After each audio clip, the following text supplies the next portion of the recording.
Buenas tardes, buen comienzo de semana.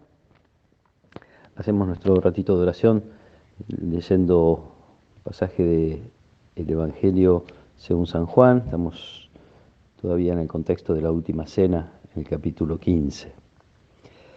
A la hora de pasar de este mundo al Padre, Jesús dijo a sus discípulos: cuando venga el Paráclito que yo les enviaré desde el Padre, el Espíritu de la verdad que proviene del Padre, Él dará testimonio de mí y ustedes también dan testimonio, porque están conmigo desde el principio.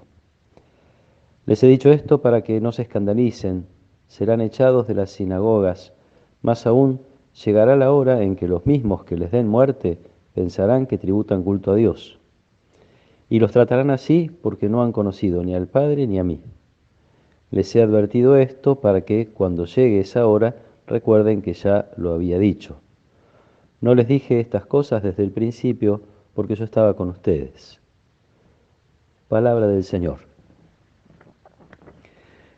Para Juan, en su Evangelio hay un juicio que el mundo hace sobre Jesús permanentemente, un juicio que se prolongará también ahora o después de la muerte y resurrección en los discípulos. Jesús, después de hablar de el amor, de su amor por los discípulos, de la necesidad de que ellos permanecieran en él, les habla también, en el pasaje que no escuchábamos el sábado porque celebramos la fiesta de la Virgen de Luján y ahí cambia el texto para esa celebración. En ese pasaje les hablaba de el odio del mundo, está inmediatamente antes de este que leíamos recién. Les habla de su amor y les habla del odio del mundo, que un odio que van a padecer como él y van a padecer por él, un odio que tiene que ver con haber optado por seguir a Jesús y vivir según su estilo de vida, anunciar las mismas cosas que Jesús anunciaba. Y este odio se ve reflejado efectivamente en los primeros tiempos, especialmente lo podemos leer en el libro de los Hechos de los Apóstoles, eh, y también en los primeros siglos, no solo en el primer siglo, sino en adelante, pero uno diría no solamente. Se ve reflejado de una manera muy particular al inicio del anuncio del Evangelio, pero sigue siendo realidad en los discípulos de Jesús la percepción más o menos clara de el odio, del rechazo de quienes no quieren escuchar ese mensaje, de quienes pretenden vivir de otra manera y defender otros valores. Entendido entonces este odio como un juicio, hacen falta testigos. Jesús también había hablado en algún momento del testimonio del Padre, del testimonio de sus obras, del testimonio de la palabra de Dios. Hace falta testigos para defenderse. Y esta es una de las funciones del Espíritu Santo. Esta expresión que usa Jesús, que el evangelista no quiso traducir, el Paráclito, algunos traducen inmediatamente como el abogado, es una parte, aunque habría que decir que no es suficiente. El Paráclito, la única manera de traducir es con una breve frase. El Paráclito es el que fue llamado para estar al lado. Así podríamos traducir esta expresión. El Espíritu Santo entonces viene a ser testigo, a dar testimonio del amor de Jesús y de las palabras de Jesús. Es decir, que en definitiva da testimonio de una presencia real de Jesús en ellos.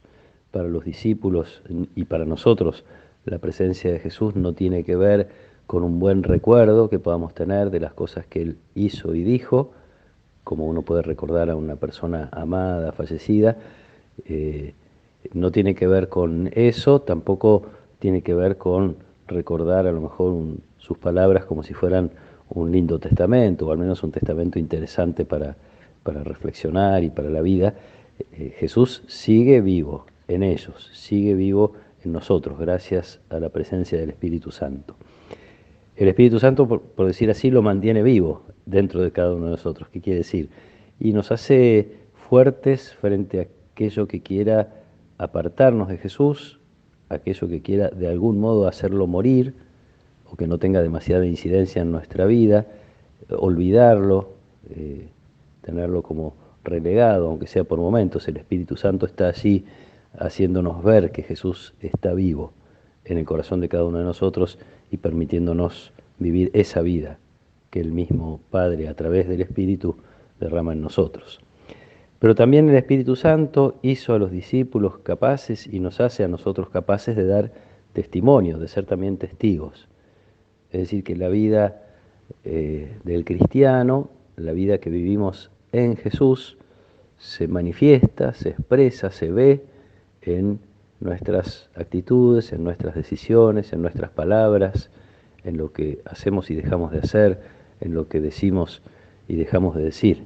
Esto es lo que el Espíritu Santo hace en los discípulos, el Espíritu Santo hace en nosotros. Ya empezamos a introducirnos en este clima que nos va a llevar hasta la fiesta de Pentecostés, a la fiesta del don del Espíritu de una manera tan particular sobre los apóstoles, una vez que Jesús resucitó y ascendió al cielo. Falta muy poquito para esa fiesta y la palabra de Dios en estos días nos va a acompañar para ir preparando el corazón, para que se pueda producir en nosotros un nuevo Pentecostés, un nuevo descenso del Espíritu, una renovación de la vida de Jesús en cada uno de nosotros, con estas concreciones que tiene el Espíritu Santo a lo largo de la historia, que es hacer presente a Jesús en momentos diferentes, en situaciones diferentes, pero siempre es el mismo Jesús. No tiene que ver ni con nuestras capacidades, ni con nuestras genialidades, tiene que ver con la fuerza de Dios que mantiene vivo a Jesús en el corazón de cada uno de nosotros y nos mantiene vivos a nosotros en esa vida que Jesús expresaba con el signo o con el modelo de la vid. Nosotros estamos viviendo esa misma vida y el Espíritu hace que esa vida en el corazón de cada uno de nosotros no se apague, se mantenga encendida. Ojalá podamos disponernos a recibir este Espíritu, ojalá podamos tener la alegría de descubrir cómo nos hace veladamente, yo diría silenciosamente, así trabaja Dios muchas veces en el corazón, en silencio, como quien dice, en voz baja, nos va mostrando cuáles son los caminos que nos permiten hacer presente realmente a Jesús vivo para nosotros y para quienes nos miren, para quienes nos vean vivir, para quienes puedan leer en nuestra vida el mismo Evangelio que se podía leer en la vida de Jesús. Que el Señor los acompañe en esta tarde, los proteja y los bendiga. En el nombre del Padre, y del Hijo, y del Espíritu Santo. Amén.